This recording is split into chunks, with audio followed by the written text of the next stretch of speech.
এই সবাই মিলে এখন যাচ্ছে পূজা দেখতে। ভজনদি বাবু হরে কৃষ্ণ, ভজনদি হরে কৃষ্ণ। সবাই এখন আমরা যাচ্ছি পুজো দেখতে।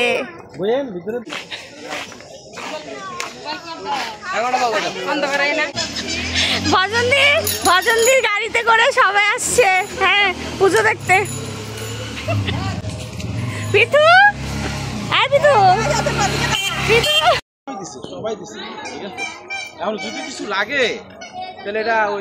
পূজা দেখা শেষ, এখন সবাই চলে যাচ্ছি আমরা বাড়ির দিকে।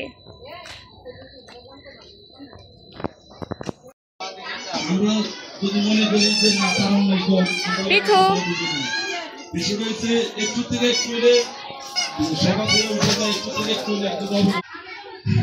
আমার মার কারণে, মার কথা মনে পড়লে আমি নিজেরই ঠিক থাকতে পারি না। তা আপনার কাছে আমার অনুরোধ, আমি আজকে আমাদের এই অষ্টমী দিনে, অষ্টমী মানে দুর্গা পূজার পঞ্চমী, সপ্তমী, অষ্টমী, নবমী, দশমী, 10টার প্রত্যেকটার একটা বিষয় আছে। কিন্তু আজকে অষ্টমীতে অষ্টমী পূজার একটা বিষয় আছে, কুমারী পূজা যেটাকে বলে, মায়ের পূজা যেটাকে বলে। মানে আজকে অষ্টমী দিন এই জিনিসটা কুমারী দেবী বলা হয়। এখন মনে করেন মা জাত সবার হয়তো এই জগতের মধ্যে কেউ মা, কেউ কাকি, কেউ বউ, কেউ নাতি, কেউ নাতিন, তাদের বোন হয়। কিন্তু এই দুনিয়াতে এটার হিসাব না। লক্ষ্মীও আমাদের মা, কার্তিকও আমাদের মা, আর সরস্বতীও আমাদের মা, দুর্গা আমাদের মা।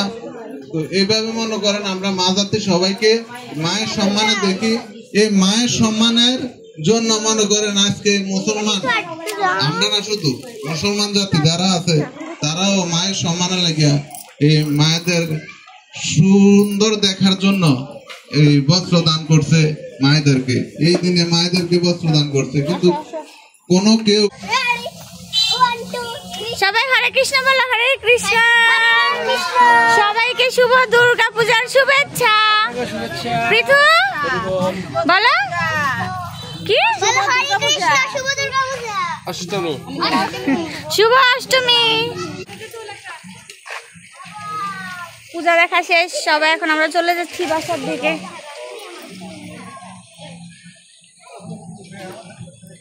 ভজনদি কিছু বলেন? হরে কৃষ্ণ। ভজনদি রাগ করেছে, ভজনদির ছবিটি কেটে দেওয়া হয়েছে দামি মোবাইল দিয়ে। এর জন্য ভজনদি খুব রাগ করেছে। প্রকাশ করে দিলাম।